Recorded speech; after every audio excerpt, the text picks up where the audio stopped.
O'Reilly. Are your wiper blades chattering, skipping, or squeaking? Don't let streaks or smearing on your windshield compromise your visibility. When it's time to replace your wiper blades, stop by O'Reilly Auto Parts and see our selection. Our professional parts people will even install your new wiper blades while you wait. Stop by O'Reilly Auto Parts today.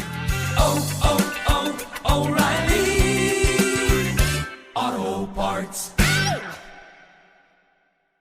You ever get that feeling the walls closing in, the concrete jungle suffocating you? You crave some wide open spaces, the chance to connect with nature, maybe in a spot all your own. Well, head over to land.com. They've got ranches, forests, mountains, streams, you name it. Search by acreage. You can search by location. You can search by the kind of hunting and fishing you're dreaming of. Land.com. It is where the adventure begins. There's nothing like snook hook sets at dawn or catching a tarpon in the moonlight. Find your next fishing trip made easy on fishingbooker.com and experience the magic of the Sunshine State or any other destination on your fishing bucket list. Book a blue water adventure in search of sailfish or go snapper fishing with the kids. With over 6,000 captains and trips to choose from, planning your next one just got a whole lot easier.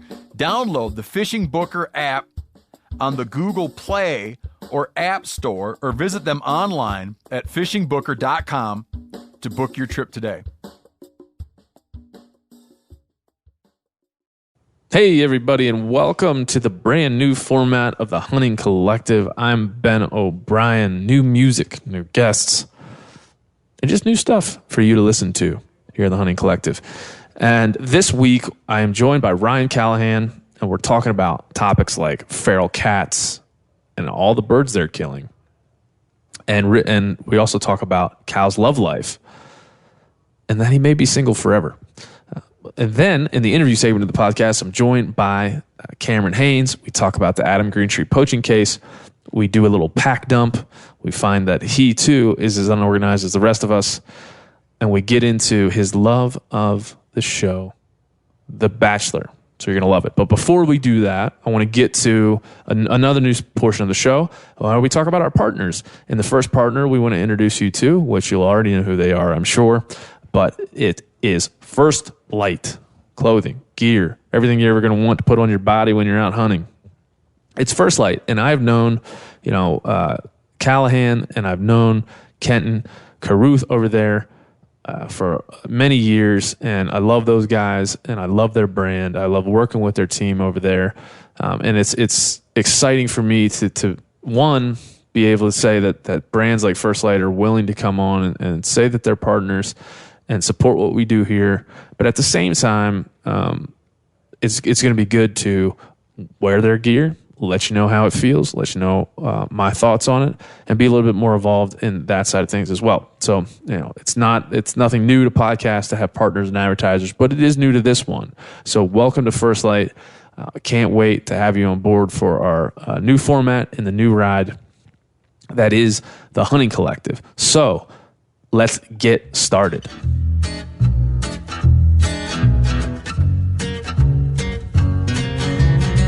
I guess I grew up on an old dirt road, a pedal to the metal, always did what I was told. Until I found out that my brand new clothes came secondhand from the rich kids next door. When I grew up fast, I guess I grew up mean. There's 1,000 things inside my head I wish I ain't seen. And now I just wander through a real bad dream, or feeling like I'm coming apart at the seams. But thank you, Jack Daniels. Oh, number 7. All right, the brand new format for the Hunting Collective today is 4/2/19, and I'm here with Ryan Callahan. What up, Cal?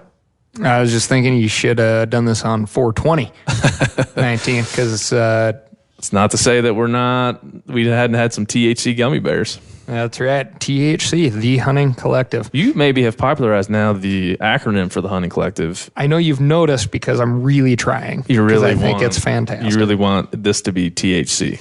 I want people to be as uncomfortable as possible. Well, I mean, I think as far as products we might be able to create, THC gummy bears, THC cookies, THC rolled cigarettes. And have it as like a grab bag. Yeah. Be like, you don't know. You don't know what you're going to get. Nope. It's going to be THC either way. Yeah. Which means the Hunting Collective. And that's really on brand, right? We really, It's like, yes. download the podcast. You don't know what you're going to get.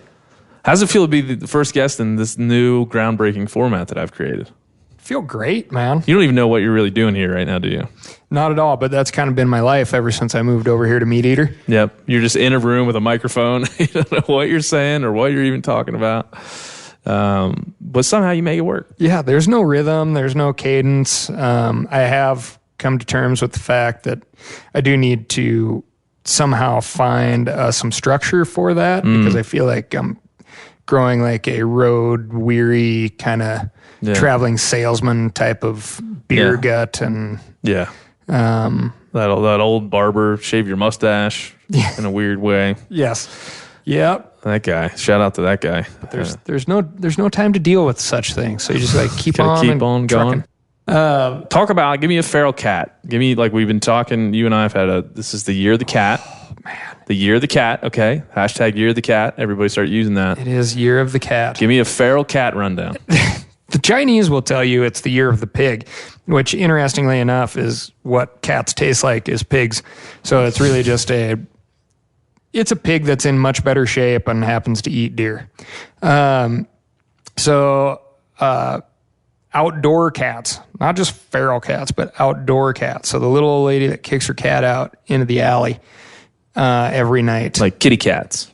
Kitty cats, yep. 2.6 billion with a B birds a year. That's not counting small mammals. It's not counting reptiles. I have to bring up reptiles because your outdoor cats are directly linked to the eradication of several lizard species. They're just doing what they do. Right. We're not saying they're evil, but they are wreaking havoc. Yeah, and just like the big kitties, man, they have an incredible drive to eat or to capture and kill. Just like when you're playing with that cat with a ball of string, like that's what is being triggered. Like you dangle it in front of its face, it kind of gets bored, but if you make it run away from the cat, it aggressively pursues. And that's what these critters are designed to do. And you put them in certain situations, like a big mountain lion jumping in with a pen full of goats. It just gets that response triggered over and over and over again. Songbirds are the catnip of the wild They for are, the outdoor man. cat. They are. So, yes, 2.6 billion birds per year. And as I've pointed out numerous times already, if you think crosswise of that neighbor on your street who's got a bird dog and you see him loading up his shotgun or decoys or and he's going out, even if it's every weekend of the hunting season, that man has less of an impact than you if you are letting a cat out at night every night of the year. Remember that. Also, we're going to cover a few things here, but there's two things. Like this new format, we're having this opening segment, and then we're having an interview segment in each podcast. This week's interview is Cameron Haynes, who you know as well. And in that interview, we talk about a couple things I want to get your take on really quickly. And the first one is a real sticky one, but we'll talk about it very briefly anyway, is the Adam Greentree poaching case, right? You and I have had several beers at several bars and talked about this and tried to figure it out and tried to figure out what to say. And both agree that it's about a confusing situation that I've seen in the public forum, especially in the hunting space, for quite some time. We attempted to contact the DPI, one of our guys internally, and they said no comment, which is the Australian government folks that prosecuted Adam and charged him with crimes. He's made a statement saying that he's innocent. So you're going to hear more about this when I talk with Cam, but I just wanted to get because we're going to address that, I wanted to get your opinion on what you think of that whole mess. Oh, well, it is a mess. And I am torn because, to be flat out honest, Adam Greentree is one of those folks that, actually April Vokey introduced me to Adam on email 2 years ago now, and chatted back and forth with him, and then tracked him down on the Instagram. Turns out he's got quite a following. And I was like, man, I like the guy I was emailing with more than I like the dude that I'm seeing on Instagram. Which, that I'm not swaying people. I'm just saying that's, I follow a lot more food stuff than anything. Well, and I say that too about Adam. Like if he was in this room right now, we'd be having a great time, right? Yes. But to me, and even to you from that interaction, he's not just a collection of images and words on the internet. Yep. Like he's a person. Yep. So it makes it a little more complicated. And you see like this buff macho dude with a mohawk, or a little mohawk. I don't know what the term is for that. And short mohawk. And, I guess I'm biased. But man, met him and his wife at a Traeger event, and fantastic people. Mm-hmm. Like I would invite them into my home if I had one. Yeah. I would invite them into my fictitious home. And we would have a great time, I'm sure. So really, really like the guy. And then as this saga has kind of come to light, I am just dying to hear the story. And the story has not been given.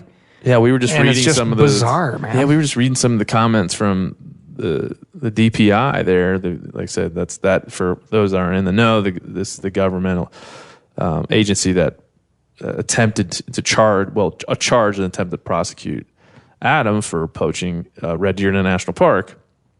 Those folks gave us no comment, but then their public comments were like, know where you're hunting. Right. What? And Adam's comments were, they framed me. I didn't do this. They planted evidence. And so here we are trying to make sense of all that. But I think I can say that the guy's my friend. I like him. You'll hear in our conversation with Cam that.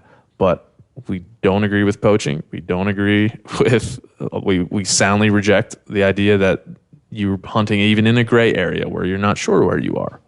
Be sure where you are. Always. Yeah, it's a bit of just general responsibility. Yeah, I mean, we shouldn't even have to say that. Know where your feet are on the planet. But yeah, I do want to say, like, the thing that I find quite irksome is I feel like both of the characters of Adam Greentree that I'm aware of, like the macho super killer bow hunter dude, would make a clear statement. And I feel like the sweetheart, super nice dude that I want to hang out with and have a beer would make a statement. Yeah. And there just hasn't been a clear. Yeah, I mean, to be clear, he did make a statement, but in his statement, it just bounced all over the place. It was hard to understand what he was even saying. If you or I did that, it would be like, I'm innocent, and that's it. I didn't do it. I'm not. I didn't. I wasn't there. Or never there. I royally screwed the pooch. Yeah. Or if and this like, is how I should have known where I was. I didn't, and I'm sorry. One of those two things is the truth. Like there isn't any gray area. Like I thought I was somewhere. They marked. I don't know, but we haven't really heard from Adam, so we won't belabor the point or go over every minute detail of this poaching case. Suffice to say, you'll hear more about it in this podcast, but it's just important to talk about. Yes. The other thing that we talked about here, and I want you to comment on, have you ever seen a show called The Bachelor? It's on ABC. I have not seen the show. I am aware of. Aware of it. They pull some dude who probably should have been married off long ago, and but he is a bachelor, and then they have some ladies, desperate women, who are probably in the same situation of like, well, why can't I find the? So it's not my fault, right? No, nobody likes me. Yeah. So at least they have that as common you have ground, that. I right? mean, yeah. So you're there. Would you be willing to? Because it turns out Cam Haynes is a big fan of The Bachelor. Mm-hmm. He probably would be mad at me for revealing this, but he watched it. We watched it together, and I enjoyed it. I thought it was very entertaining. Would you be willing to go on The Bachelor to find love? No. No. I mean, I'd find that there's no way that is the way you find love. That's you not sure? true. Because it's very entertaining. There was crying. This fellow that was on there, Colton was his name. And by the way, hashtag Colton and Cassie forever, because I hope they get together. But I mean, I'm pulling for these kids. They're really, it's true love. 3 weeks, true love. And these ladies when we were watching it, these ladies seem like, they're surprised that this guy's breaking up with them. But the show is he breaks up with like 12 people and the one person gets to marry him or whatever the thing is. And all the women that he breaks up with are like, I didn't see it coming. I'm like, how did you not see it coming? The math is against you. You're going to get broken up with, likely. So that's another fallacy. But you wouldn't be willing to go on. It seems like a horrific situation. No, I would rather be the fun uncle who gets to jump in for, good times with the nieces, nephews, cousins, and then depart before any real responsibility has to happen. You feel like you're going to be single forever? At this point, I'm kind of like making the switch over to like, I've gone this far. Right. I'm here now. Yep.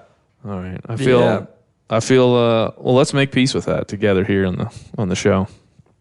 Cal, ladies, listen. Probably ain't going to work out. Please try. You might close the distance. But it's probably not going to work out. Like Ben said, the math is against you. The math? I'm 36. It's against you. Everything is against you. The man's 36. He's living his best life right now, other than the fact he doesn't have a home and that he is spread thin here at the old Meat Eater Incorporated. But I do have a massive pile of debt. So that is sounds like a lady might need to. But you have a nice truck. Yep. Right? Yep. It's a 2009. You've appeared on Netflix several times. What more do you need? I feel like we're turning this whole thing around. Yep. Keep it simple. All right. Well, write in if you want Cal to find love on the hunting bachelor. Oh boy. I hope the world never turns to the hunting bachelor. It could just be the Bachelor. I know. I wish we could announce it now, but it's one day after April Fool's, so nobody's believing anything we're saying right now. If we were to make any type of announcements, I'm going to clean up a few things from listeners, and then we're going to get on to the interview segment. There's a fellow that wrote in. His name is Eric Knox, and he said that he is using his Yeti bottle as some sort of pressure cooker. Were you aware of this, Cal? I was not aware of this, but man, yeah, it does. It makes sense to a certain degree. I think all you're doing is slow cooking your meat. You're not pressure cooking your meat. That's true. There's some, you got some gas that turned into, or you had some liquid that turned into a gas that pressurized that canister. But, there's a little bit of pressure in there, but I love the concept. Good job, Eric. Concept. He says, I'll just read what he did. He's like, I grabbed a piece of deer tenderloin I had in the fridge. It was from an older buck, and honestly wasn't that tender. I boiled some water and put the piece of tenderloin in a 16-ounce Yeti bottle. I ground in some fresh pepper and salt. Nice. An hour later, it came out tasty and tender, little morsel of meat that was utterly infused with the spices. I'm a still hunter myself. I've never packed out an animal in my life. I don't know what that means. I figured y'all were probably hungry enough to eat your own arm by the time you got back to camp after tracking down, killing, and packing out a critter. Thought this may be an easy way to have a good meal. Maybe while you're cleaning the animal, build a little fire and boil some water. Keep some onions, salt, and pepper in your Yeti bottle. Toss in a fresh piece of venison or what have you. Yeah, I love it. It's pretty fucking good. Yeah, it's great, man. Inventive. You're using stuff that you already have. Doesn't require special equipment. I love it. That's great. I like what he's saying there. Great. All right, I like what you're saying. And that's all I got. Now we're going to get on to the interview portion of the show. Thank you, Cal, for coming in and being part of the new format here. Hopefully it's useful, you people listening. I love THC. THC.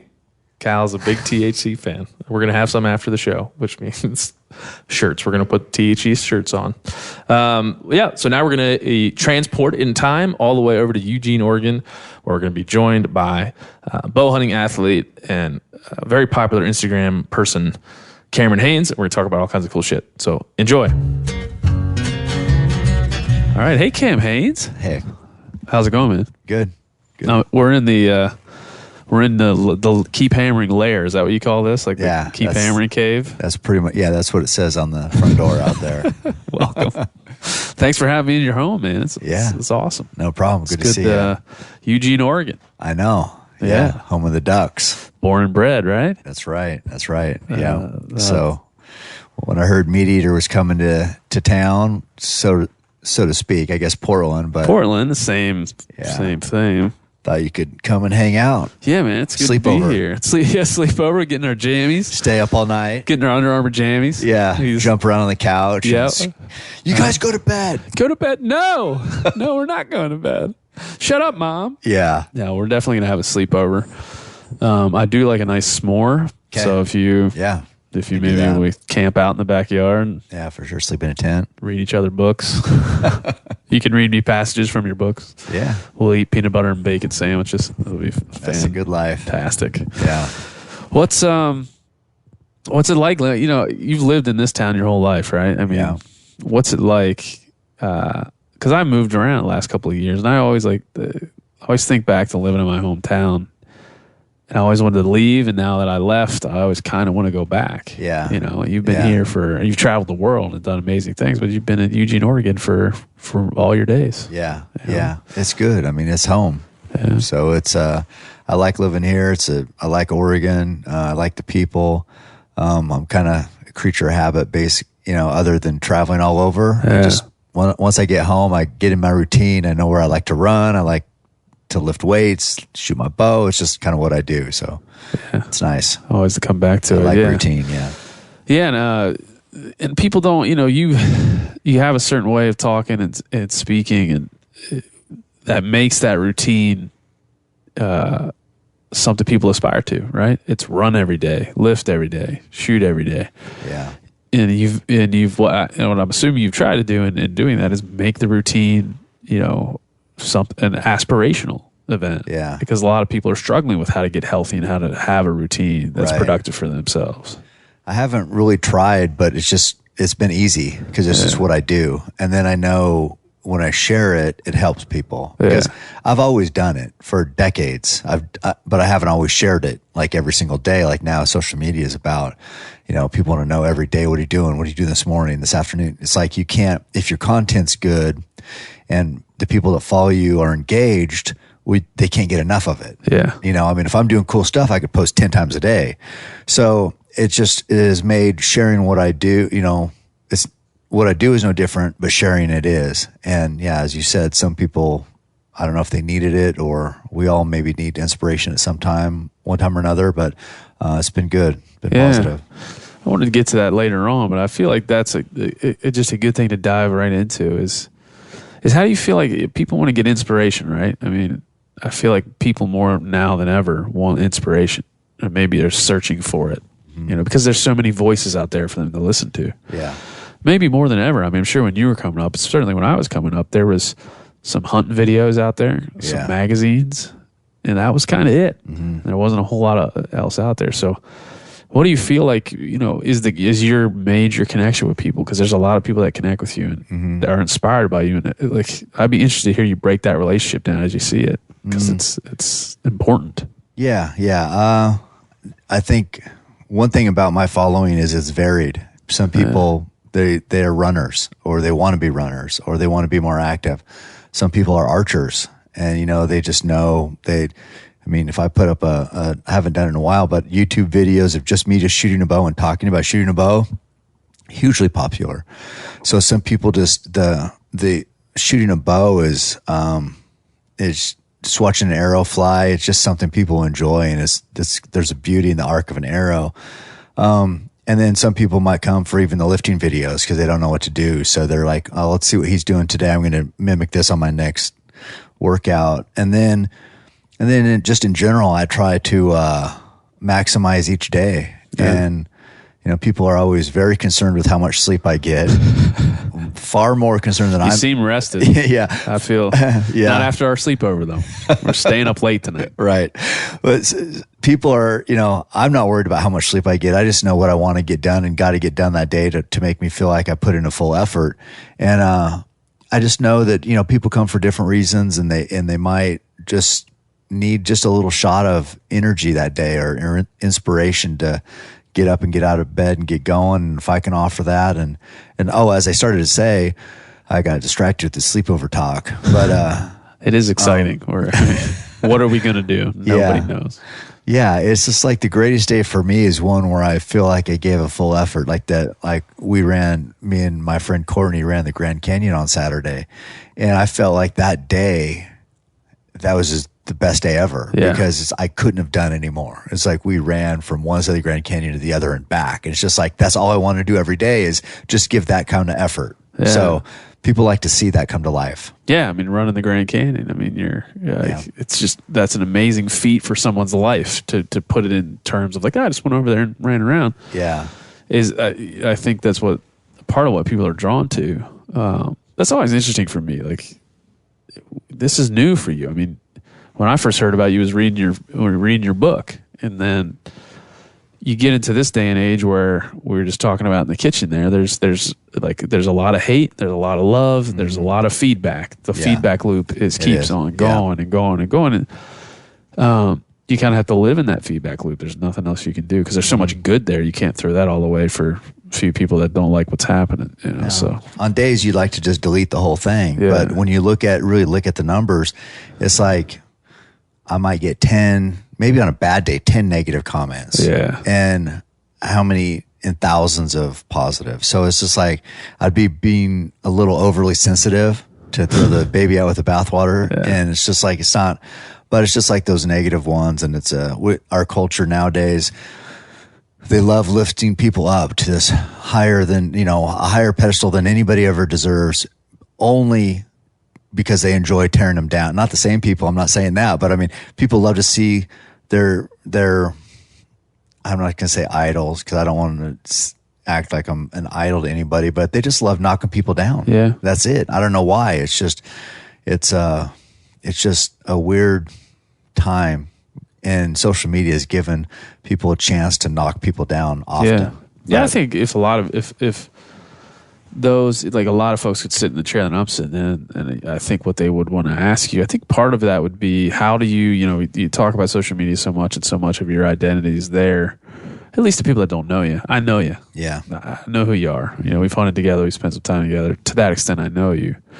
Do you feel like someone could really get to know you through social media, through what you post? Heck, no, not at all. I mean, and you can't really, that's the thing, is you feel like you know that person, because you're checking on them every day, but you don't really know somebody. You get a glimpse into their life, and it's usually the highlights. I try to share, I struggle just like anybody, or have bad days, or there's stuff that goes on in my life. And I try to share that too, because I want it to be authentic. And it's one reason why my social media has been, I think, popular, is because I try to keep it as real as possible. And, but yeah, you can't there's nothing like being in hunting camp, or running a mountain, or shooting a bow with somebody and BSing. Yeah. That's how you get to know somebody.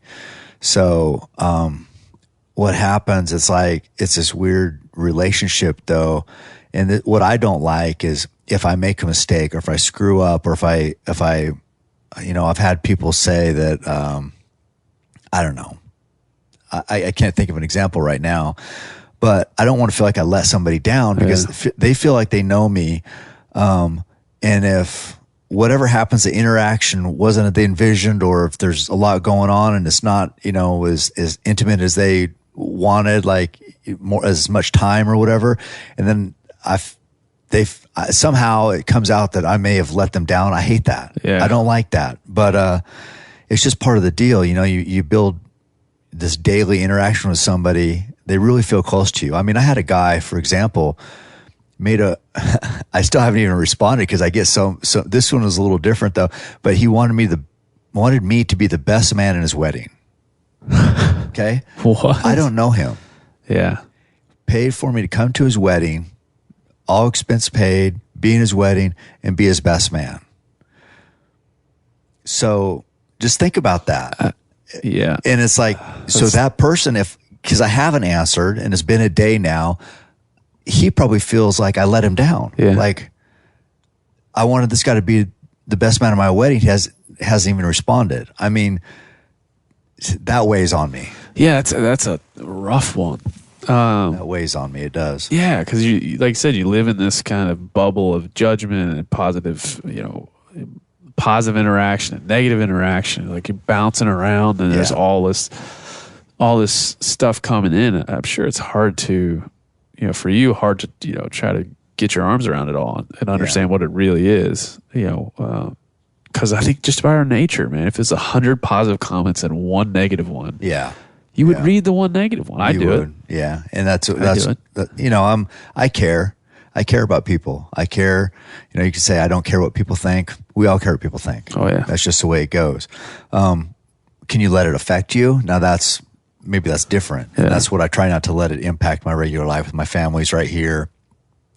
They're the ones who love me, regardless of whether I kill a bull elk or do good in a race, or if I made somebody happy. They got my back, and that's what families are for. So I can't lose sight of. I can't let outside interactions on social media or comments affect what really matters. So, I mean, I think I don't want to just belabor the social media thing. So I think that's all we're going to say about it, because it people know, like, everybody understands. Everybody listening to this has a view of you, likely from that platform. Yeah, they see you, they judge it, positive, negative, whatever.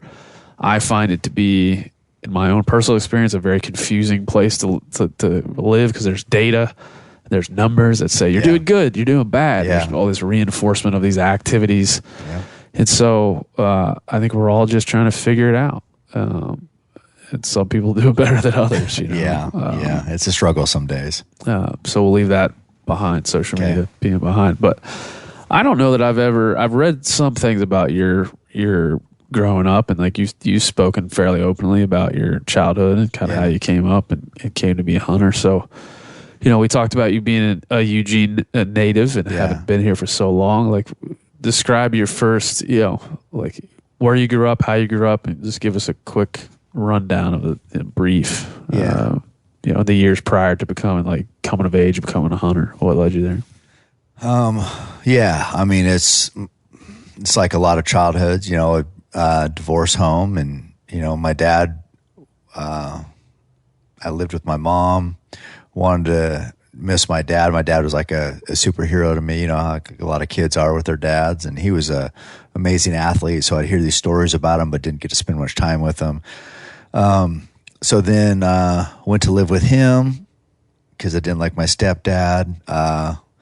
Missed my brother when I lived with my dad, and that was up in Portland. I didn't really like living in a big city, so came back here with my mom in a small town outside of Oregon here, in a small little high school, 28, my graduating class, and I liked that. I liked the small town life, and my stepdad started us rifle hunting, and the first deer I killed, I was 15, killed a spike buck over right on the edge of the Eagle Cap Wilderness. It was a mule deer buck, and they had a big deer camp like a lot of families had, canvas wall tents and poker and everything that makes it great. Oh, yeah. And so I was 15, my brother was 12, and I remember I shot that. I saw these deer coming out on this little spine ridge, probably about 150 yards away, and had a 300 Magnum. And you put the wallop on. Plenty of guns. Kills the one and cripples at the other. Yeah. And so I shot, and my brother, I don't think we had binoculars. Like, I don't even know if you wanted to look at something, you usually use your scope, which we didn't even know what we were doing, right? And so I shot. He said, "You shot a doe?" And then I was like, "I did. I shot a doe." It's like that I didn't know. I'm like, "You could shoot a spike over there." And so we went up to it, and thank God it was a spike. But so that was my first deer. It was like a panic situation, happy, not sure, didn't really even know what the hell I was doing. And, Did you ever, like, when you figured out you killed an animal, did you ever take a moment and be like, oh my God, I actually did that? Or when I was a kid, I never really did. It was more about like what my dad was thinking or what the next move was. It was never like, oh, I had to sit down and think about. No, that's nowadays. Yeah, nowadays you got to sit down. No, back then you don't, right? I collect my thoughts, and I think nowadays I think about, I took the animal's life. It's, an important process. But back then I thought I was lost at the time. I was wondering where the hell we were, which way the truck was. I had missed a huge buck earlier that day. It just we did drives back then. You get on your stand and then you work this timber and here comes this big buck bounding like a mule deer. Boom, boom, boom, bounding through the rocks toward me. And I'm like, don't even know where I shot. It was just giant. And so I was rattled from that, thought we were lost. Turns out we were only about 400 yards from the truck. Yeah. That's the best kind of loss to get. Yeah. So that's how my hunting career started. Yeah. It's just like, Kmart boots, a oversized gun basically for a 15-year-old, and not knowing wondering if I shot a doe or a buck when only a buck was legal. And because my brother put that doubt in my head, and it's like, that's how it started. So not really not a storybook. No, not the glamorous life of hunting. You're saying that your stepdad got you started, and you guys had a contentious relationship. How was that? Obviously most guys, prefer their dad to be out there with them. Yeah. How was that for you trying to get through that? That was kind of like, wanted to share something in common with, because I don't even think I ever talked to him. I mean, we lived in the same house, but it's like he had, now he's a great guy. He's laughs and everything else. But back then he, had some issues and smoked and didn't have, had a hard job. So it's just like, building roads and asphalt and on a roller, and it's just hard work. So it's like, no wonder. And then you got some teenager who doesn't like you because you're not his dad. So I get to give him a break too. And so he got us started hunting just to, kind of have something in common. And it didn't really work. I still didn't want to hang out with him, but I liked hunting. Yeah. And so that got me started on that path. Did you, I know I can think back to my first time hunting, and I could remember like the senses, the smells, sounds. I can remember that stuff. Whether I'm just manufacturing, who knows? But I feel like I can. Did you know right away, like, oh, this is me? Like, I found the thing I'm going to do, or did it take a while?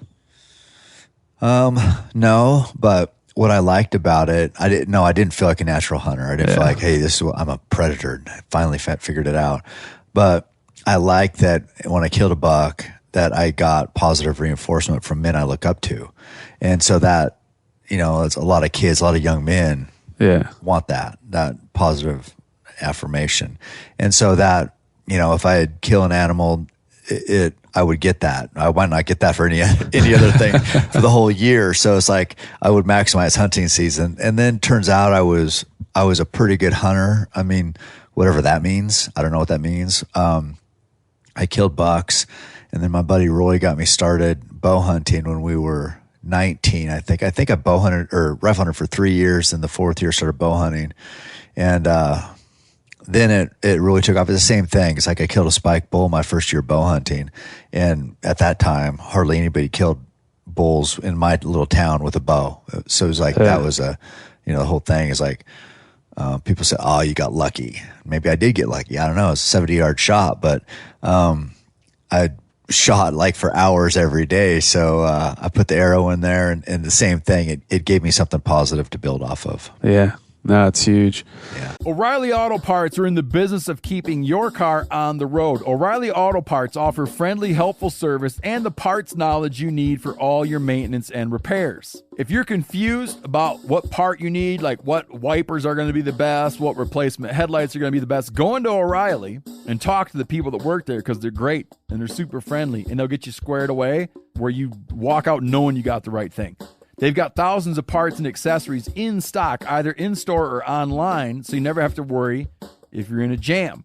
Do you need your windshield wipers replaced? You need a brake light fixed? You need some quick service? They'll help you find the right part or point you to the nearest local repair shop for help.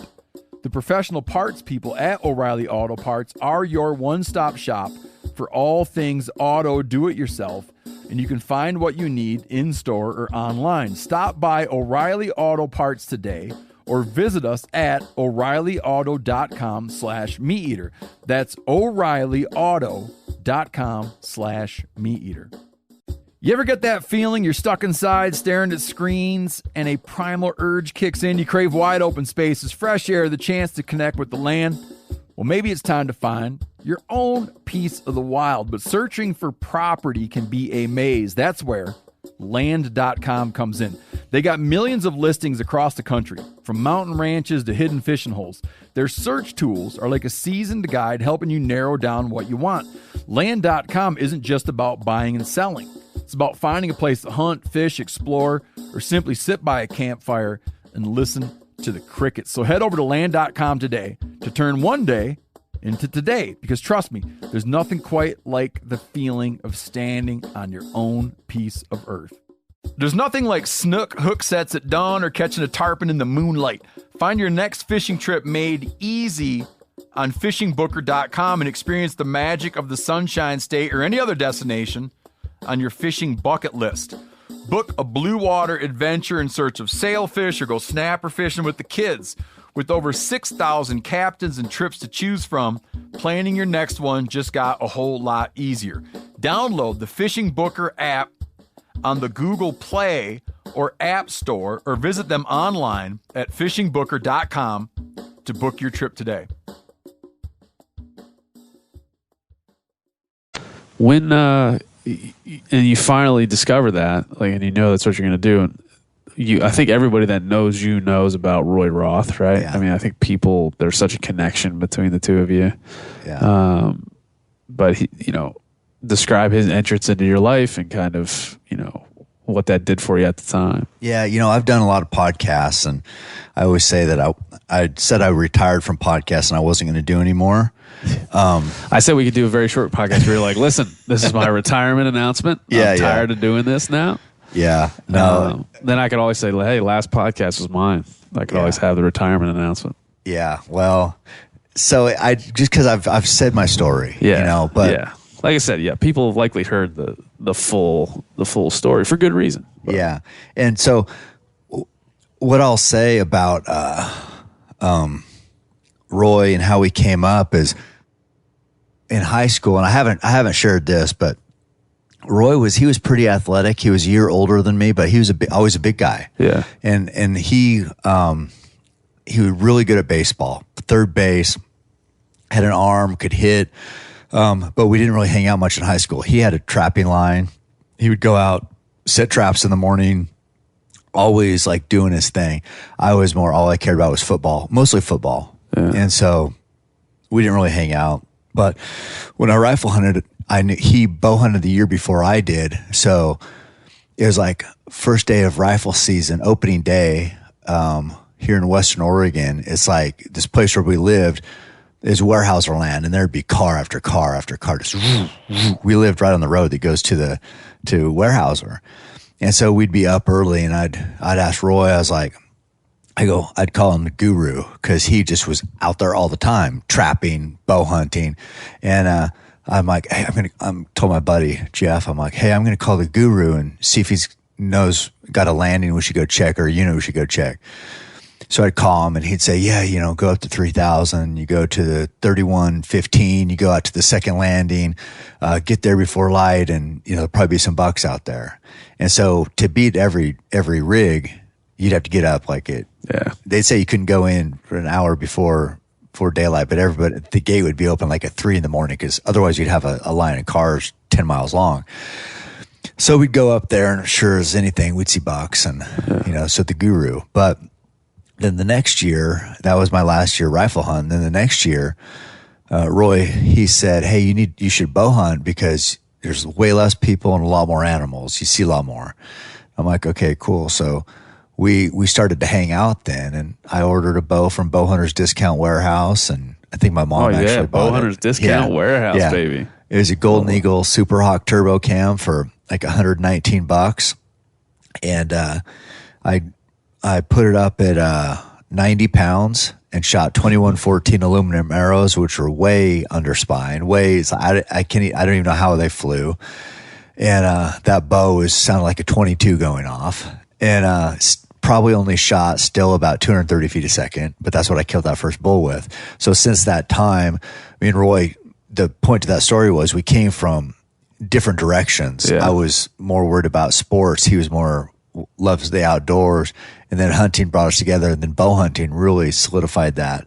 And then we would start planning hunts and trips, and we never had money, but we would sell anything we could. So he had a 30-30 his grandpa gave him that we sold for gas money to get over to the wilderness. And so that's where that bond built, because we would just be like, we would do anything, whatever it took to hunt, to live. I mean, we always wanted to get over the next ridge. We always wanted to go further, go to the promised land. And we shared that. So that's where that relationship started. Was that your best time hunting? You feel like was that the purest that you've ever you had, or does it just you don't compare the things? Yeah, I don't think it was pure. It was more at that time. I just wanted to kill. I didn't really value the animal's life like I do now. Yeah. I didn't care. I was just like, didn't even think about it. Didn't even think about how we all fit in this big puzzle, and how special procuring your own meat is, and killing an animal yourself, and doing all that. I just wanted to get your buck. Yeah, I got my buck. Yeah. Get your bull. Yeah, I kill bull. I always felt like, I think about it all the time, because you think about, we call it nowadays, and people probably think I repeat myself, and I do, like the adult onset hunter, somebody that comes into hunting at like 35 or 40, just out of curiosity. I mean, I'm sure you run into a lot of those folks. You have that person kind of comes in with that intellectual hurdle already built in. Yeah. They know that they have to step into hunting and rationalize things that when you're a kid, you don't even think about. No. You don't think about your place in the natural world when you're a 15-year-old dude out shooting a buck. No, never did. So I always think, is it that it's necessary for you to have that period in your life where you're just hunting and you're not overthinking it to get to the point in your life where you can then say, I've done all that. I can sit back now and try to find this better relationship with animals. I mean, you feel like that, or is it something different for you? Yeah, I do. I feel like that. I feel like it's part of the journey. Yeah. I mean, because I know regardless of when you start, it feels like you just want success at first. You just want to know you can do it. You are a predator. You are a killer. You are whatever. And then you mature into a more seasoned hunter. Yeah. So early, I think you start as a killer. And then, like I said, you evolve into a hunter with true appreciation for the land of the animals. When we started off, me and Roy were just super competitive. I mean, I remember being at full draw and him bumping me out of the way so he could shoot at a bull. So it's like, there's no... The old hip check. It's just like... I mean, we were just young guys. Yeah, man. We both wanted to kill a bull. It was no like, no, you're up. I'm just as happy for your success as mine. It's like, what? That'd be impossible.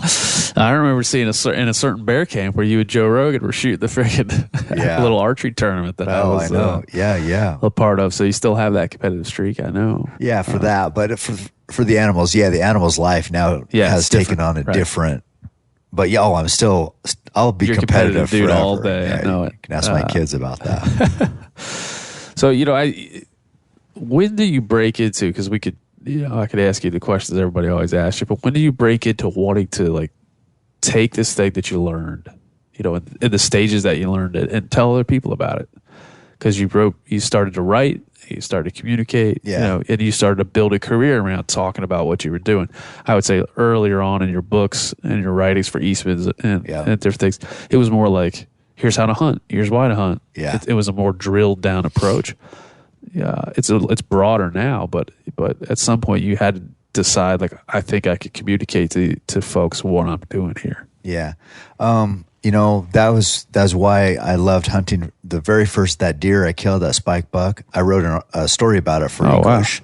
Wow. Yeah. And I've always I loved telling the story. I loved sharing my experiences. So I did that, and I remember the English teacher's name was Mr. Howler. He said, "You know what? You're pretty good at this. You should write for the school newspaper." So that was my first ever. I wrote about a spike buck, my first buck, and I always just enjoyed the written aspect of sharing my hunt, and so that evolved from there to, I sent Indie Magazine, Oregon Hunter Magazine, or Doug Walker. He used to have a big paper magazine called Western Bow Hunter, and then he had one called National Bow Hunter. And they didn't pay, but they'd put your stuff in there, and you'd always write, and you'd say, I pulled my Easton Double X75 over my flipper rest and my Thunderhead. That's how people wrote. They would just say, and it's like, oh, you're a writer. This is what you do. That's how we know time had passed, because you were shooting a Thunderhead.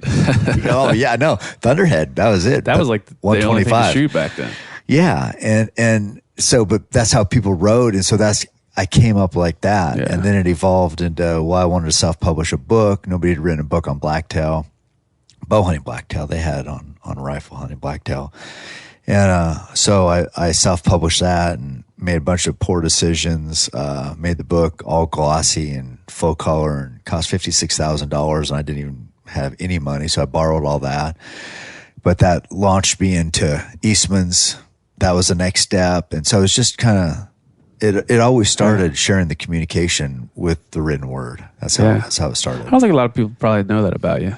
I think that, I think your book has kind of stood the test of time. Your backcountry. Yeah. The backcountry, The blacktail one, I had 5,000 printed, and I still have maybe 2 cases. I mean, so they weren't like, whereas And what year did that come out? That was 1999. Okay. Yeah. So is that 20 years ago? It's 20 years ago now. Yeah, 20 years. Man. And then Backcountry came out in 2006, and that sold 50,000 copies. Yeah. So it's just like, that's been the good one. And I got to give Eastman's credit for that. They gave me that platform and helped build that following, and that book came to be through them. And so, I'll always be grateful for the Eastmans for that chance. Was there a moment where you're like, man, I got a career now? No, I have a full-time job still. Yeah, wait, we got to talk about that shit. Yeah, because that's another thing I don't think people know. You have a 9-to-5 job. Yeah. In fact, when I landed, you're like, I getting off at 5. Yeah, I'll meet you at home. Yeah.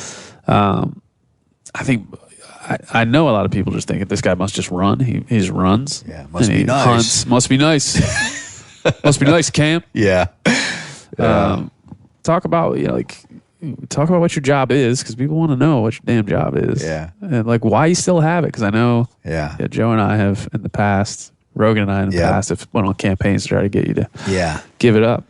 I think the biggest thing for me is I don't think I'm special. I don't think I don't know if I deserve, I don't know what I think, but I just don't. I think that all I'm really good at is working, being a hard worker. That's why I've had success, and that's just my job. That's what I do. So I've had that job for 24 years, and it's just, the hunting thing, it's a pretty volatile industry. Yeah. I mean, if all of a sudden I can't hit something with an arrow and things aren't dying and I'm not sharing, I'm not, I don't know. Who knows what? If something crazy happens and all of a sudden I'm not of value to the industry, I can't feed my family if that's all I did. Yeah. I don't think I'm that special. I think I could easily screw something up. So I'm like, I'm not really that big a deal. I'm just going to keep my 9-to-5 and make it work. And another part is hunting has always been what I love. And that's kind of got me into trouble a little bit, sometimes with sponsors or potential sponsors, where they'd say, well, we want you to do this or use a rifle on this hunt. And I'm like, I don't rifle hunt. No, I know. Yeah, you don't rifle hunt, but just for this hunt. I'm like, no, I'm not going to do it. So I never really wanted to feel pressure to do something I really didn't want to do, because it's feeding my family relies on it. Well, like you said, if you make hunting a job, then hunting's a job. Yeah. Yeah. I mean, Like it's I mean, I still understand it. I still feel pressure to produce, but it's different because I'm like, you know what? If somebody, like if a sponsor says, yeah, you know what, we didn't like this, I'll be like, okay, screw you, I'm gone. That I like having that. Yeah. And because I have a good job, and my job over at the utilities, I'm the superintendent of water, and I like the people. I'm in charge of engineering and construction. I like the guys are hard workers. I like going into work every day. It's always a challenge. And you gotta wear a suit and tie? no. Okay. This is what I wore. Okay, good. So keep hammering shirt. Yeah, keep hammering shirt. That's what I give people that no. Yeah. I wear a suit and tie. Yeah. So I mean, I like work. It's one of the few talents I have is being a hard worker. And then I like not having my passion sullied by money. Yeah. No, it makes sense. And it's hard when you make the thing you love your job. You're like, your job is to hunt. Your job, holy shit, that must be the greatest thing in the world. Your passion and your job, they intersect. That doesn't mean it's easy. Yeah. I mean, it's still a job. Yeah. And those things are tough. So being able to have that autonomy to do things you want to do, it certainly worked out well for you. So yeah, I mean, I'm grateful for what I have and success and the opportunities I've had, but I don't feel like I quote made it ever. Yeah. I never feel like I never even think about anything. I always just think about the next thing I want to do. So I'm still hungry, still working hard. I still feel a lot of pressure hunting. I've always felt pressure that I put on myself, but now I know that, if we're filming an elk hunt and there's, a wide camera guy there, a tight camera guy there, a photographer there, it's like, and then somebody's going to edit the film, it's going to be, I don't know, $75,000 riding on if I can make a shot. That's pressure. That's pressure. And that animal doesn't care. The animal could care less about what you not need playing to do. The game with you. And so it's like, bow hunting is like, it's easy to screw up. Yeah. It is really easy to screw up. I shoot my bow every single day, hoping I don't, but there's no guarantee. Yeah. So that's, there's times, you can't let the pressure get to you, but I know it's there. Yeah. And how do you remain, I go through this a little bit too, but how do you remain ethical in that situation? Like, what do you do to ground your ethics? Because you got all these influences coming from a camera guy. You got to shoot this. Got to get a good shot. You got to kill the big bull. How do you balance all that stuff, and try to remain true, to the ethics of them, of the pursuit? Yeah. Again, I think it goes back to I can walk away anytime I want. But I don't like letting people down. Even we talked about the social media people. I don't like letting them down. The guy who asked me to be his best man, I don't like letting him down. I don't want to let a cameraman down either, because that guy's doing a job. He doesn't get any glory. If I make a good shot and people see it, it's like, oh, great shot, Cam. The guy who got it seldom gets any. Yeah. So, he wants me to kill. He's trying to do his job. So I don't want to let him down. So yeah, the ethics thing or staying true to the hunter's true journey, not producing something. Yeah. It's like, it's a tightrope there. Yeah. But my goal is to always do the right thing. Never force shots. Always, I want a merciful death on the animal. I want it to make a perfect shot. I want it to die quickly. And people don't understand this. I still don't feel good about killing an animal. I know it's dying. Before when I was a kid, I just was a killer. Now I do have a more a deeper connection to the animal, and so the death is is not something that I'm hooping and hollering about. It's just part of what I do. Yeah, here's something that I hope you're okay talking about. Like when we were in bear camp. Was it? It's 3 years ago now. Yeah, that was. Yeah, probably up there with John and Jen. Yeah. You killed a bear, and then as it's in its death moans, you run over and you put your hands on the bear. Right. Yeah. I remember thinking a lot of things, but thinking this dude's crazy. Yeah. This dude's awesome. Yeah. And this is something that you could misunderstand if you look at it wrong. But having been there and talked to you about it, we skinned a bear out in the middle of the night, didn't sleep. Yeah. And we like had some conversations about it. And I remember thinking like, this is one of those things that people would misunderstand if they saw it. Yeah. But being there and seeing you do it, I knew why you were doing it. So explain to people like kind of that, what you were going through and why you would do something like that. As we talked about, just the evolution of a hunter. So now killing a bear it's very important to me. Or not important. It's just a powerful moment. And if I can be there, and this is like a Native American thing, counting coups. If you can be there and touch the animal while it's still alive, and as the spirit leaves, you're there. And that's kind of how that started. And you know, I don't know. I know, and I do. I have it on film, but I remember we talked about that. If you showed that, it's just like people wouldn't get it. It's hard. Nobody's going to understand that. You can't. But to me, it means, you know, I'm there when and on that one, and I've done it a few times, but I'm there and the animal is still alive, and I'm saying, you know, it's okay, you can go, and I'm telling the animal, you know, it's, I'm just basically taking responsibility for killing it, and just there as a life leaves.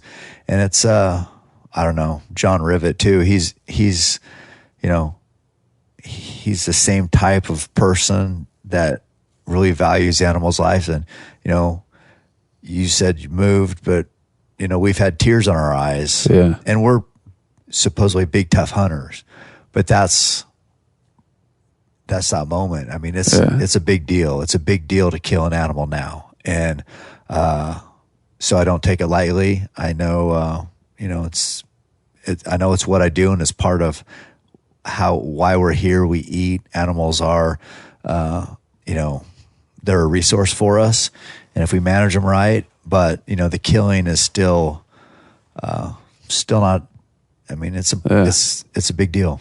Yeah. So that's basically the counting coup and being there with the bear. And that's a hard one to get. Like I said, you just feel like it's hard to explain to people. If you put the video on social media, I remember, like, I think you put it up and then it took it down.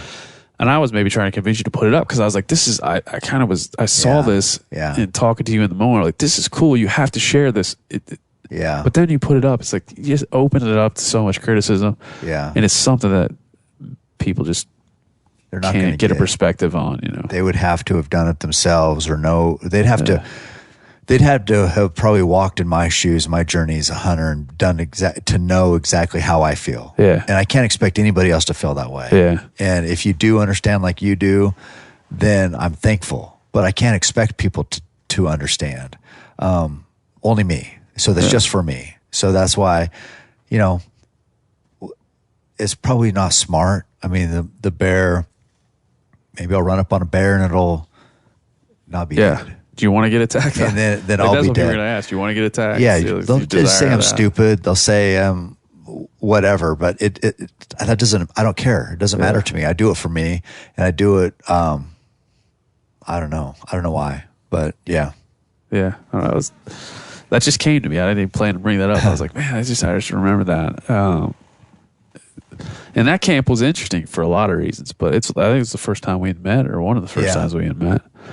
And I tell people this story all the time, but I shot a bear at the very last minute. Yeah, like last evening. The last evening, sitting with John. Last light. A bear comes in. It was 1:45 shot. It was pretty easy. He ran, not too far. We got him up and got him back, and it was, I don't know, 2 in the morning, 3 in the morning by the time we got him back, because it's dark. It's light until 11 It's a long drive. There, it's a long drive back to camp, and we had to get to the airport at like 5 in the morning. So we had a brief time and a couple hours drive. Yeah. And so everybody else scampered off to bed. Yeah. As they probably should have. Yeah. And you were nice enough to stay up with me so we could skin this bear and get the meat all taken care of and into a cooler. And I tell that story all the time just because that's the kind of stuff that we go through as hunters. Yeah. Like, you can't, when people say, like, what's that Cam Hanes like? I'm like, look, I've never had a sleepover, although now I'll tell them about tonight's sleepover. Yeah. I was like, we're not best friends, but I had this this happened, right? And he fucking manned up and got the knife, and we stood there it was raining too, wasn't it? Yeah. And we stood there in the fucking rain, and we skinned a bear together. Yeah. Like, it was 2 a.m. You're half loopy. Yeah. And you're ripping the guts out of a bear. Yeah. That's just unique. It's a unique thing that not a lot of people go through together. Yeah, and for me, I enjoy that part as much as anything. I enjoy the work part. I go back to the working deal, but I enjoy that as much as anything. So standing there in the rain, that's a story. That's an experience. That's something that, the whole business part of this, we do this, and it's, meat eater, and before that Yeti, and I do what I do, and I'm I guess a hunting athlete. But at the end of the day, those are the moments. You said you've told it a few times, so that's just what we shared. We shared that, and it's just like, to me, those are the experiences. Right. And I keep you kind of go back to like when you started writing, and you're telling people your story, and you're putting yourself out there. One, is an expert or somebody with experience, right, that you want to share. But then 2, when we get to the live, semi-live sharing of that, like, you got to determine whether. I don't think we might have made a post or something when we skinned the bear, but we didn't. We just skinned the bear. Yeah, we're probably drinking beer, I would imagine. Yeah. No, we didn't belabor it wasn't like we were trying to get a bunch of attention. Yeah, or what? Yeah. Late night bear skinning probably would have got some attention. Probably. Yeah, maybe. It's kind of fun. It's just for us. Yeah, I said I wouldn't go back to social media. That fucking always gets me back. Gets me every time. It does. But you get like, where in your career do you feel like you went from a dedicated hunter who did a lot of sharing of your story to, you like you said, like a hunting athlete, like a dude that got sponsored by people? Like, where'd that shift for you? Because I'm sure it didn't shift on a dime. I mean, it took time. But it's been a grind. Yeah, it's been a grind. And since you brought up social media before, damn it, or again, it always gets us. Yeah, it's just like, I can kind of not sympathize, but understand where the hater, troll, dipshits come from, because I was kind of like that myself. Yeah. When I was hunting my ass off Oregon isn't known for great hunting. Yeah. Nobody's planning a big trip to Oregon from Utah. You know what I mean? Yeah. Or Colorado. And so it's not that great of hunting as the best that I had. So I made the most of it, but all I wanted to do was write, and I wanted to be a writer, and I wanted to share my stories, and I couldn't get a chance. And I thought to myself, God, look at these guys. If I had those same opportunities, I would kill just like them. I could do that. I could write just that good. And so I was a hater. I didn't have I don't know if I would have made a post about it like some of these idiots do. Back then, you gotta like write a letter to somebody. I don't like what you're doing. Yeah, put a stamp on it. Yeah, sincerely. So so the mindset I get about wanting the same opportunities and thinking that you could do the same. So I get it. I understand it. I know what that feels like. So, I think they're idiots about some of the stuff they go on about. And I don't see myself making a post or a meme taking a shot at somebody, but I get what they're going through kind of a little bit. Yeah. So no, it's good to hear, because I think people develop their opinions, right? They just develop them based on what they can see, and all they can see is what's online. I want to talk about a couple of things in the news. One of them is, if you were running, say you were running in Colorado, and say that a mountain lion jumped out and attacked you. A full-grown mountain lion? Well, maybe it's a kitty. Maybe it's like a little baby. Yeah. Do you think you could choke it out? I don't know, man. I know that has been in the news, and comes out it was not just a juvenile, but I think a kitten. Yeah, I don't pretend to know. Like we were talking earlier, I don't pretend to know if it was a little baby or what, but like it was a mountain lion. But have you ever tried to hold down a house cat? Yeah. It'll rip the shit out of your arm. Fuck you up. Yeah. So what is that? Like 8 pounds? Yeah, we were talking about earlier. Has anybody ever been attacked by a squirrel? Yeah, it's scary. That would suck. They have large tails that are distracting. Yeah. It's all misdirection with a squirrel. You don't want to fuck with that squirrel. No. I feel as if like I keep hearing, and I read a couple times, this is like 26-pound thing. Yeah. I don't know. That's a big cat. Still a pretty big cat. If it was walking around your house, you wouldn't steal its milk. Yeah, just telling you that right now. No. So I mean, in killing anything, I mean, the animals. I mean, everything has a will to live, will to survive. Yeah. So you're going to try to kill it. I don't care how big it is. It's not going to be easy. So it's safe to say that most of us haven't choked down any animals ever. No matter what they were. I've never choked any animals out. No. Yeah. So it's real easy to sit back. Oh, it's just a kitten. It's like, okay. What's your move though? Like, if you're just running. Yeah. And then next thing you know, you've got a kitten, mountain lion. Yeah. On your back. What's the move? God, I don't even like know. A DDT? Like you grab it by its neck and slam it? You go low? There's no turnbuckle to go off of either. You go low, you try to get I don't know, because you try to hold like a neck and then he's gonna rip your fucking those 4 arm feet off. Just tearing you up. So I don't know. It's a tough one. I don't know what I'd do till I was there. Yeah, I got nothing. Yeah. I would probably scream and cry. It doesn't have, I mean, they got a tail you could swing it around by maybe. I can't, I don't know the details, but I can't imagine the guy just held it down and choked it, even if it was a kid. I don't know how it happened. It's got, I think he took a rock, didn't he? I don't know. A rock and hit it maybe, and then choked it. That's what you would do though. Yeah. Take a rock. I mean, you got to knock it, unconscious I'd first. probably get a big stick. Yeah. That's what I'd do.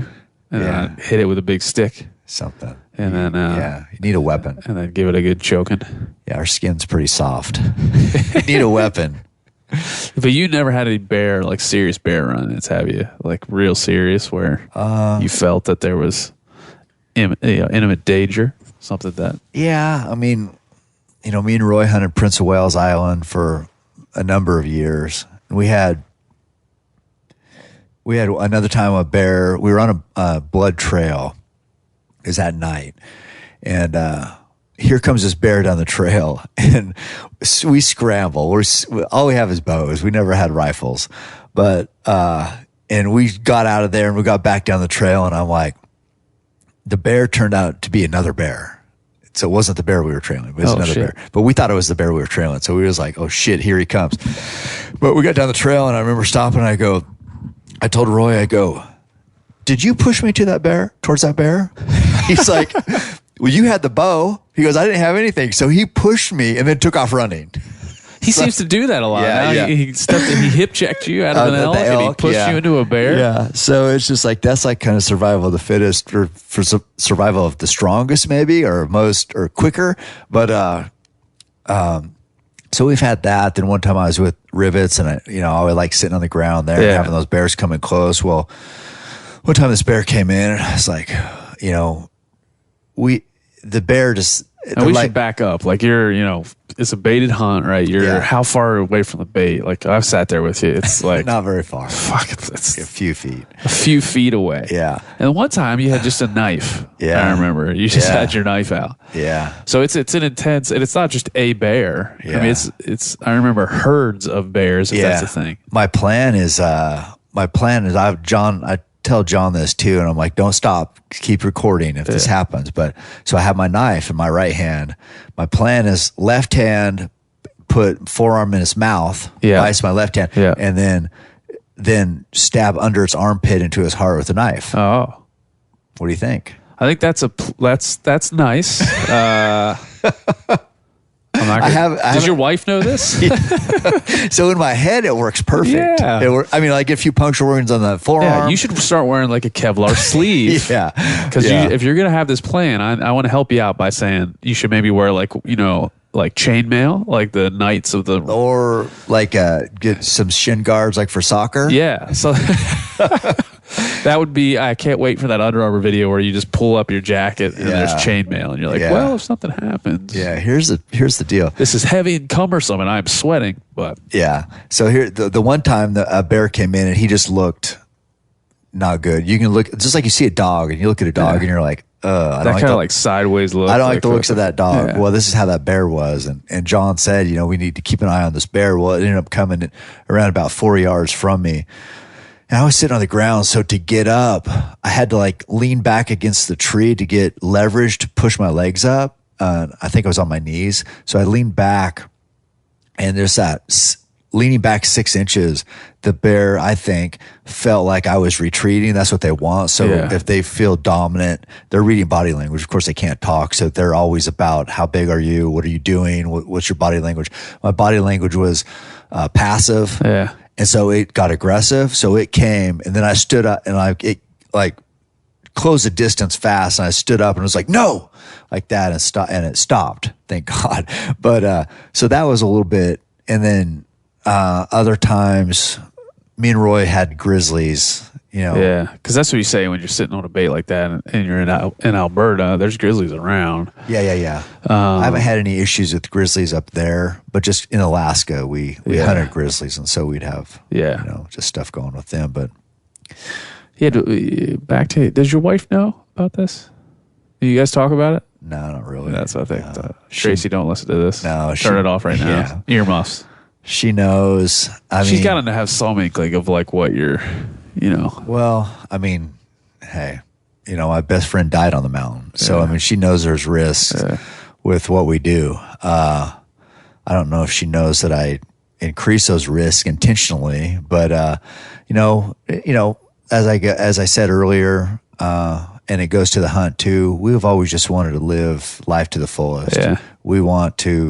I like to be close to bears. I like to be on the highest mountain. I like to, people have seen the video where on the mountain that Roy fell from, we were up there and I shot a sheep and it was right on the edge of a cliff, and I had to go down there and pull it, stop it from falling over the cliff when it was dying and it wasn't dead yet, and I'm holding it. So it's just, we're just trying to live and just experience every moment, every hunt to its fullest, and that does come with risk sometimes. Yeah, so it does. She understands that. O'Reilly Auto Parts are in the business of keeping your car on the road. O'Reilly Auto Parts offer friendly, helpful service and the parts knowledge you need for all your maintenance and repairs. If you're confused about what part you need, like what wipers are going to be the best, what replacement headlights are going to be the best, go into O'Reilly and talk to the people that work there, because they're great and they're super friendly, and they'll get you squared away where you walk out knowing you got the right thing. They've got thousands of parts and accessories in stock, either in-store or online, so you never have to worry if you're in a jam. Do you need your windshield wipers replaced? You need a brake light fixed? You need some quick service? They'll help you find the right part or point you to the nearest local repair shop for help. The professional parts people at O'Reilly Auto Parts are your one-stop shop for all things auto do-it-yourself, and you can find what you need in-store or online. Stop by O'Reilly Auto Parts today or visit us at O'ReillyAuto.com/MeatEater. That's O'ReillyAuto.com/MeatEater. You ever get that feeling you're stuck inside staring at screens and a primal urge kicks in? You crave wide open spaces, fresh air, the chance to connect with the land. Well, maybe it's time to find your own piece of the wild, but searching for property can be a maze. That's where Land.com comes in. They got millions of listings across the country, from mountain ranches to hidden fishing holes. Their search tools are like a seasoned guide helping you narrow down what you want.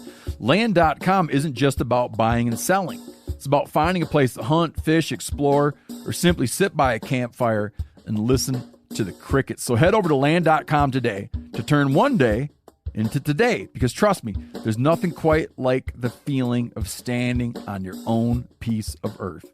There's nothing like snook hook sets at dawn or catching a tarpon in the moonlight.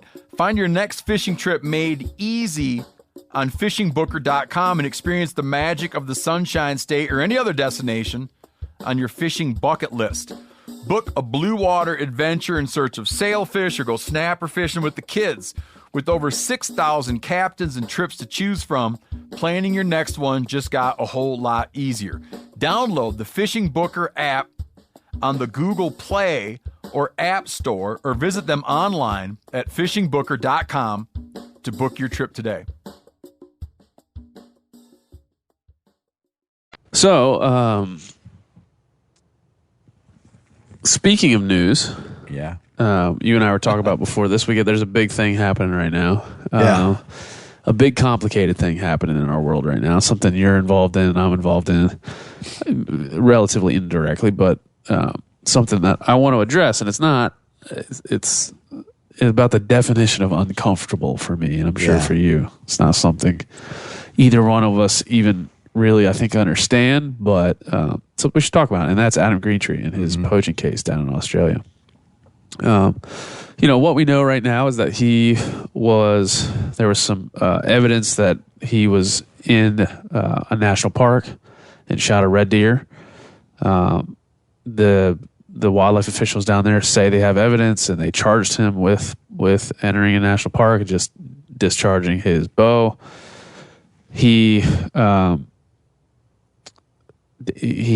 delayed the case, came here, had about 6 to 9, a 6 or 8 month trip with his family, and then went back and pleaded guilty to the charge, and then went to court, and the judge threw out the conviction, or gave no conviction. So he had no fine, no conviction, and he continued hunting. And so that's kind of where we are now. He released a statement today or early yesterday evening, saying that there was some corruption in the prosecution of this case. There was some planted evidence on the part of the DPI in Australia. So it made some pretty substantial and scandalous claims against the folks that went to charge it. So there's where we are. I mean, I think we both said we're confused a little bit by it, and we both talked to Adam and expressed our feelings that he should come out and speak a little bit more of his truth. Like, where's your head at on it right now? What do you want people to know about where you are? Yeah. As of now, I mean, he hasn't said anything publicly that I've seen. No, there hasn't been a post, which I understand is uncomfortable. Just for me, just the basics. I can't support hunting in a national park. Obviously can't support killing an animal there. That said, he told me he didn't do it. He said it wasn't true. He said that they were trumped up charges, in my words, and people have been trying to bring him down there. I've seen evidence of haters and just normal stuff. I can't say this anything out of the ordinary from even what I get. When you're successful, you're going to have some haters. That's just the way it goes. So he told me that it wasn't true, and in my experience with Adam, he's been nothing but 100% truthful with me. He's a hard hunter. He's been shown honor to the animals, respect to the hunt, respect to the people in camp. So I can only judge that. Yeah. I can only judge what I know about him, and what I know about him is, he's one of the best hunters I've ever been around. It's tough. I don't know. I don't know what to say. I told him, I texted him. I haven't talked to him, but I texted him and I just said, I know it's expensive to fight these things, because I do. I mean, and I don't know where he's at financially. I don't know what it'd be like to be in that situation, but I told him if it was me and I didn't do something, I would never say I did. I'd never plead guilty for something I didn't do. I don't care how much it cost. Yeah. But I don't know what his bills are. I don't know where he is. I don't know. I can't, it'd be silly of me to say, you should do this when I don't know what's going on in his personal life. So, it's hard because we both, you can say, like, I think now where we are, and again, it's at March 11th, just so people know, we're recording this now, and I think it's the 12th. It's 12th, maybe, whatever the day today is. It's the 12th. So, we are where we are. There'll be more that comes out. I always think that we tend to jump to conclusions, and the court of public opinion is rabid. Yeah. And there's a lot of folks that have tried Adam prior to his months ago. People were asking me about it months ago. Yeah. And he was tried and convicted in the court of public opinion for a long time. Yeah. And so I think people have kind of settled into their side, right? They've settled into not much is going to change. Yeah. I support Adam. I always support Adam. He's great. Yeah. Or he's a terrible poacher and he's a liar and he's evil. Yeah. All right. So it seems like people have kind of either settled into one of those camps. And currently, with what we know, it's a very confusing situation. Yeah. here's a guy that pleaded guilty to something but did get convicted, has to you and I said that he didn't do it. Yeah. The charges were, and he told me that, quote, that the judge saw through the bullshit, and that's why there was no conviction handed down. And so there's evidence that to support Adam's claims of there being trumped up charges, and there being, like you said, haters or people that are out to get him for his success and fame. So there is that. But there's other sides to it too. So it's, like I say, it's a confusing thing. I'll reiterate what you said. I believe this is a good person. Yeah. Like I would go as far as say it's an outstanding person. Yeah. This is a person that I admire. And I'll say he's an exceptional human, and his family is awesome. And the times I've spent with him in the field, and some of them you were there for, he's like studious. He's like caring. He is safe and hunts with respect. Yeah. And it means what he says. It says what he means. Yeah. Very much in my experience with Adam. So, and I think we both call him a friend. So this one incident won't affect my friendship with Adam. Yeah. I'll tell him honestly, as I'll tell everybody who listens to this, if he did poach from a national park, that I soundly reject that idea. Yeah. And if any of my friends or close family members go poach, they're going to hear it from me. Well, hunting it means, and I told him this too in a text, it's just like, it feels like this sabotages all that we've done for me for 30 years. I mean, because it kind of taints it a little bit. Not a little bit. I mean, you can just try to justify it all you want and say, well, it's deer. They kill a bunch of them. They haven't even been regulated down there, but the optics of it aren't good. And so we've done so much good for hunting, and including him and I hunting together. And people have really enjoyed it. And I just, if it's not true, like he says, then it just saddens me that it sabotages the good work we've done. And it makes me really thankful I still have a regular job, because I can just be like, you know what, fuck this. I love hunting. I just love hunting. I love being in the mountains. This is who I am, a bow hunter. I don't need this stuff because it's exhausting to me. It is. And we both said that, I think, and I don't want to put words in your mouth, so correct me if I'm wrong, but I think we both are thinking, the statement that Adam put out there, I think he did post it on Facebook as of today, but the statement he put out there makes a charge that the officials there that were prosecuting him framed him. Yeah. That's, boy, that's heavy. That is.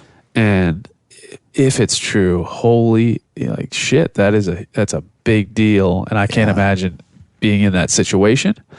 And I also can't imagine having to, to put that out there and say, hey, in my case, the Montana Fish and Wildlife Police, the FWP, framed me. Right. If it was true, and so I can't imagine being in that situation. And that's a salacious thing to put out in the public forum. And so it's gonna, people are gonna talk about it because it is interesting. And it has a compelling storyline. So, I think more will probably come out. I hope more will come out. I hope Adam will speak. Yeah. He has my support as a friend, and he knows that. I hope he knows that. But we just have to see how it plays out. And again, poaching is wrong. Yeah. It's just wrong, Yeah. I mean, there's no argument there. This whole time when people would ask me about it, I'd just be like, he would say there's a good chance it'll be dismissed because it's not true. Yeah. And so that's all I would say. Anybody would ask, I said, I just hope it gets dismissed and this is all in the past. And, that's sort of what happened. I don't know. The timeline is so weird because apparently I haven't really done all the research. I just know the fallout from it. But apparently he pled guilty. But then once it went there, then the judge says, saw through the bullshit and there was nothing to charge him with. So it's just like I don't know how that works. I don't know how you can be guilty if there's nothing to be charged with. So it's just, it does. It hurt. It hurts me. It does. Yeah. Me too. And you wish it was cut and dry. You wish it was, I'm innocent and that's it. Yeah. And it's always going to be that way. And I'll fight it, and I'll fight it to the end. Or if it's, hey, I messed up and I'm guilty. Yeah. And I'm going to own up to it, and we'll move on. As many people have done in all forms of life. You know, you do that I do that every damn day almost, it seems. Yeah. Oh, sorry, honey. I should have said that or shouldn't have done that or whatever. At work, you do it. You just do it. So you wish it was black and white, but this just doesn't seem like it's black and white. You know, it seems gray. It does. And it's just like, I can't, as you mentioned, it's really easy to judge other people. You know, we've all had failings. But, you know, there's people out there on social media who love this. They love this. This really motivates them, gets them energized to see somebody, whether they screwed up or not, to be in the news negatively, and it validates what they have been saying if they've been talking shit. And it's that makes me sick as well. Yeah. I mean, I'm all about accountability. If I fuck up, that's what I said. Like, up. not anybody that somebody gets convicted of poaching, again, removing Adam for a second. If you or I get convicted of poaching, people hate us for that. Yeah. Then it's the way it goes. The way it goes. They're not haters, but if somebody is prejudging, that you are a hater. Sorry. And now is this those people who were prejudging and haters? Now this gives them credibility. It's like, see, I knew this guy was a piece of shit. Celebrity hunters, right? And it's just like that hurts because that sets us all back. Yeah, it's hard to know the right path as a community. Like, what do you do in this situation where somebody that we've all celebrated and somebody that we think highly of, you and I both, on a personal and professional level, it's hard to know what you do with that. You know, like I said, especially when it's a confusing situation. So we'll do what we can do with it and go forward, like you say, to continue to openly discuss it, because I think that's what we owe to our community, our people that care what we have to say. Yeah. I mean, it's just like, I saw somebody put up yesterday and like they tagged me and Joe or whatever, and it's like, your silence speaks volumes about Adam. Yeah. It's like, shut the fuck up. Can we just, I get it. I get they want people to weigh in, and they really want me or whoever to condemn somebody who's been like a brother. Yeah. And so I'm not excited about that. No. I'm not, that doesn't feel good to me. That doesn't, so if I'm going and dragging my feet a little bit, it's because I don't want to fucking do it. Yeah. I don't want to. I want to celebrate people. I want people to succeed. I want people to win. And I don't, this hurts me. This hurts me for him. And it just hurts because this is what I love. Yeah. So I'm not going to go and jump on and make some big post about slamming Adam. Well, I think people just like to watch you squirm. You know? I think so. Yeah, they like. What would they do? Yeah, what would they do? That's what I said to somebody the other day. I said, "This friend of mine this is a cool person." Yeah, like if you were in the room with him, you'd be like, "I love that dude," and he's going through a tough thing. Yeah, like, so I'm not going to just judge. I don't enjoy that. No, it's not something I want to do. No, and so for somebody to judge me for not jumping in the fray, before it's even settled, get out of here. Like, just leave the conversation. You're not doing anything good. They like to say that it's my responsibility as a whatever. I mean, like the whole with the Bomars, everybody was just like me and Shockies and whatever. When are you gonna address whatever? And finally I did. I said what I thought about the situation with Under Armour and the Bomars. I didn't like it. It sucked. I don't like this.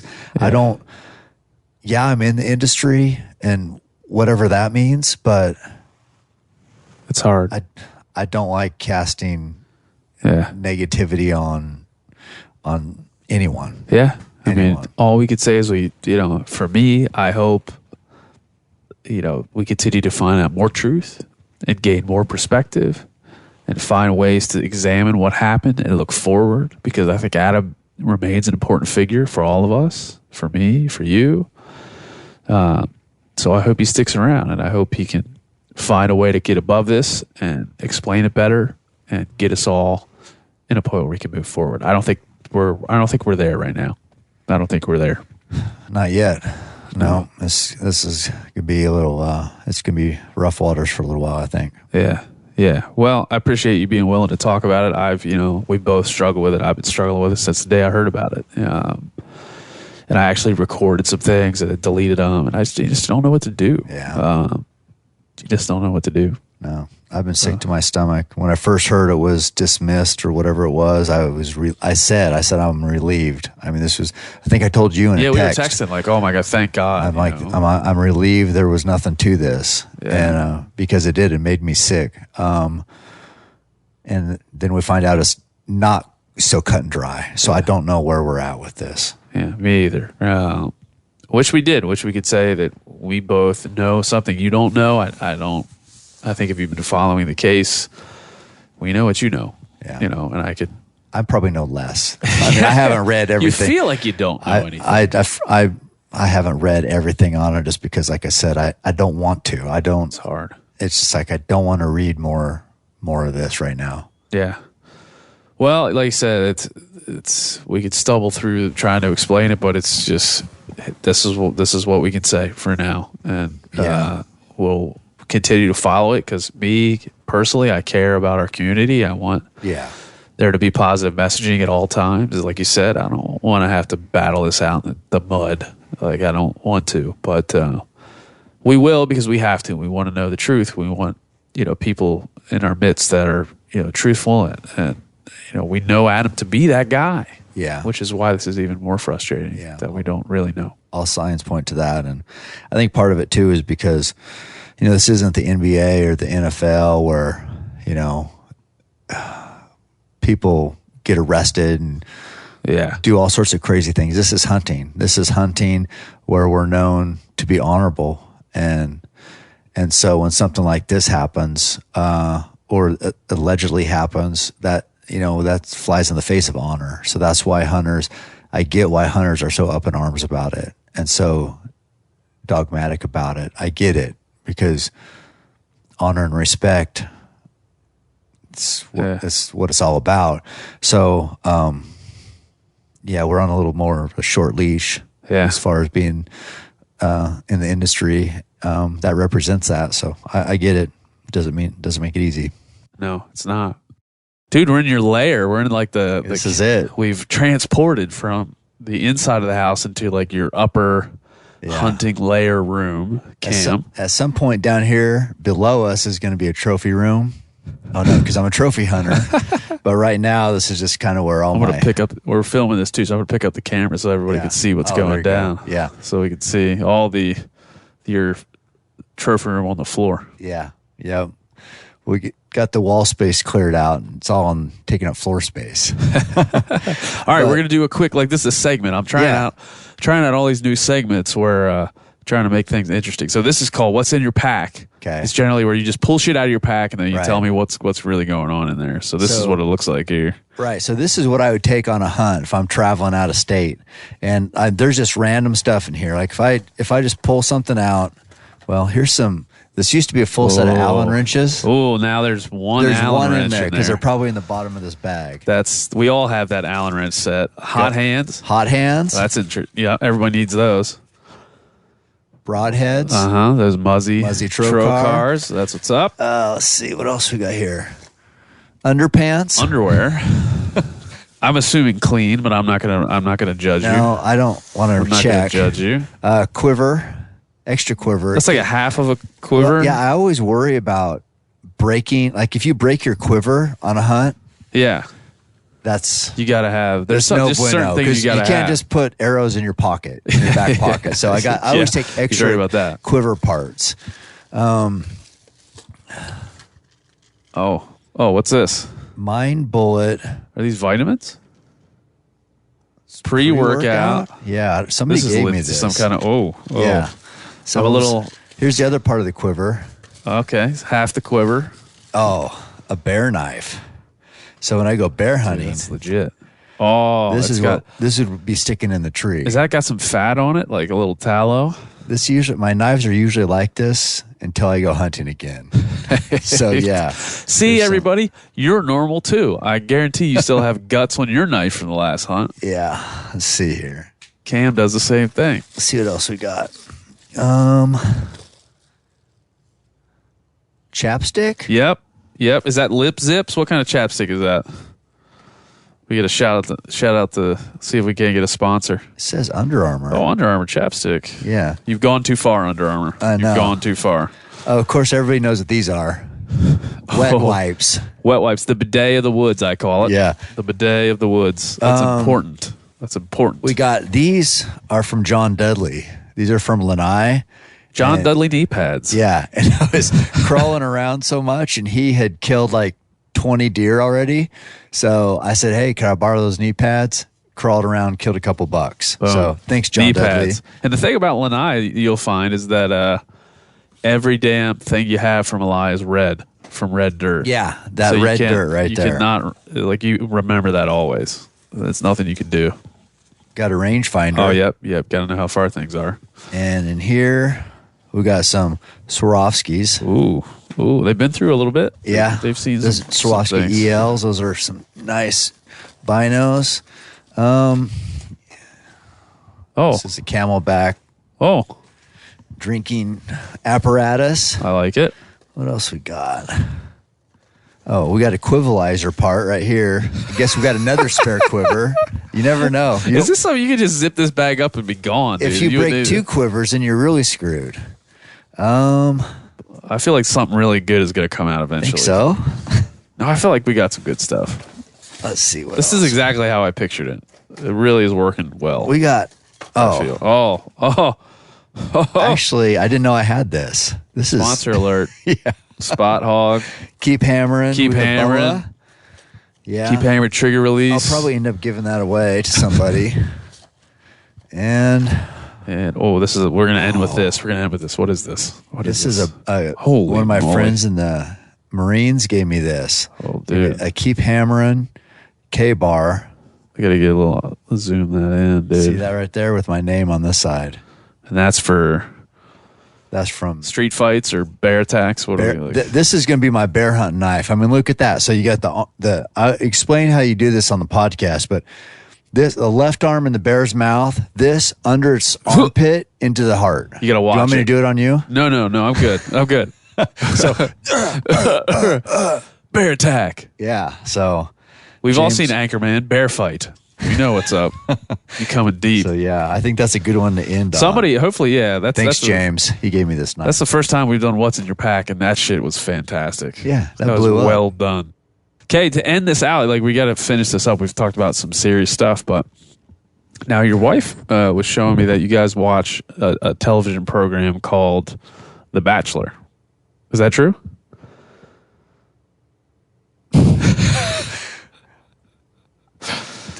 I can't okay. hear what you're saying. It's okay. Is this working? Yeah, yes, it is. Oh. This is real. You have to come clean. What is Bachelor? What is that? It's a show that I saw that your wife was watching. And she admitted to me that No, we you... just watch it every Monday, and then That's it, just every Monday. season finale, which has been like the last 3 nights. Yeah. Who you rooting for? I always tell her I'm going to put an application in because I Yeah. always feel like those guys are kind of like big pussies, and I'm like, they should have a hunter on there. Yeah, And they should. I am married, so I don't know if that's going to screw up the concept of the show. It might throw a wrench in there, but it's TV. They'll figure I something thought it'd be a out. nice twist. Your wife would come in halfway through and be like, what the fuck, Cam? Who are these girls? Who are all these girls? Be like, honey, we're making a show. Yeah, what are you doing? I'm going to be famous. Yeah. So you don't have any, like, The Bachelor's where a dude has lots of ladies. Yeah. You don't have any, like, lady you're rooting for in this go around? I don't know. I kind of like this one because the Bachelor at the end, he had it switched around on him because normally he picks the ladies. They're all crying because the ones don't get picked. Well, the one he wanted to pick, so how it showed in, he's supposed to ask one of them to marry him, like they get married, right? It's like They have like a fantasy night. Serious stuff. Well, he was going to ask her to marry him, and she was going to say she wanted to go home. She wasn't sold on him anymore. Buddy. And so then he was like, tables were turned. And so then he was like pulling out all the stops, he was shaking. He was so upset. And she's like, are you shaking? So I feel like he sort of lost his man card there on that one. I mean, if a dude's so upset he's shaking. On a show where he could pick from a basil of beauties, as they say. Yeah, I don't know. It's It sounds like a very stressful show. But anyway, that wasn't the season finale that he was shaking on. That's what's on right now. So Oh, dude, should we go and we gotta get in our footy pajamas? Yeah, make some popcorn, Make some hot cocoa, and really get into The Bachelor. Yeah. So that's the next stop. All right, brother. Well, thanks for having me, and I can't wait for our slumber party. Try to give you guys some social media updates on how it goes down. Yeah, there you go. All right. Legendary. Thanks, Ben. Thanks, man. That's it. That's all. New format, new episode in the books. Hopefully, you guys all enjoyed this new episode and this new format. New music. That was Old Number 7 by The Devil Makes 3 that kicked off the podcast. So thanks to Cameron Haynes for being a part of it. Thanks to Ryan Callahan for helping us kick it all off and giving us a little insight to his love life. We're going to keep this format going forward. We're going to have a bunch of new guests. I'm looking at the list right here, and it is impressive. It's inside and outside of the hunting industry. A lot of them, it seems like it wasn't intentional, but a lot of them have doctor in front of their names. So we're going to be talking about human-animal interaction. We're going to be talking about veganism. We're going to be talking about ethics around a bunch of things. We have just a huge list of guests and an impressive work that has been done here by our internal team to help us line these out and get them all going for our new format of the Hunting Collective. So I hope you keep listening. We're going to still be around every Tuesday, a little new format and some new music, and we're going to let you go out with Old Number 7. See ya. Jack Daniels, Old Number 7. Tennessee whiskey got me drinking in heaven, and angels start to look good to me. They're gonna have to deport me to the fiery deeps. Oh, to the fiery deeps. Drinking in the fiery deeps. Oh, to the fiery deeps. Drinking in heaven.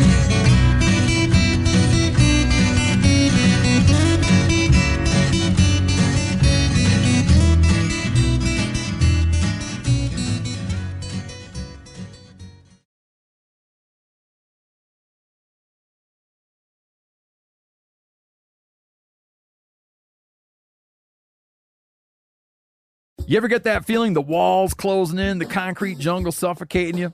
You crave some wide open spaces, the chance to connect with nature, maybe in a spot all your own. Well, head over to land.com.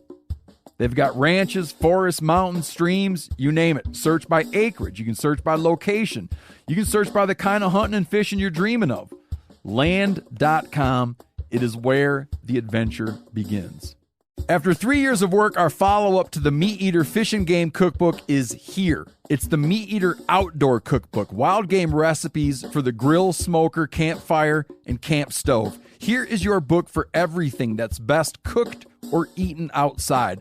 From grilling to open fire cooking to Dutch ovens to smokers to barbecue to backpacking meals to how to pull off the perfect fish fry, with pit stops along the way for lessons about Ice Age cooking methods and the best 5 ways to construct a cooking fire you can be proud of.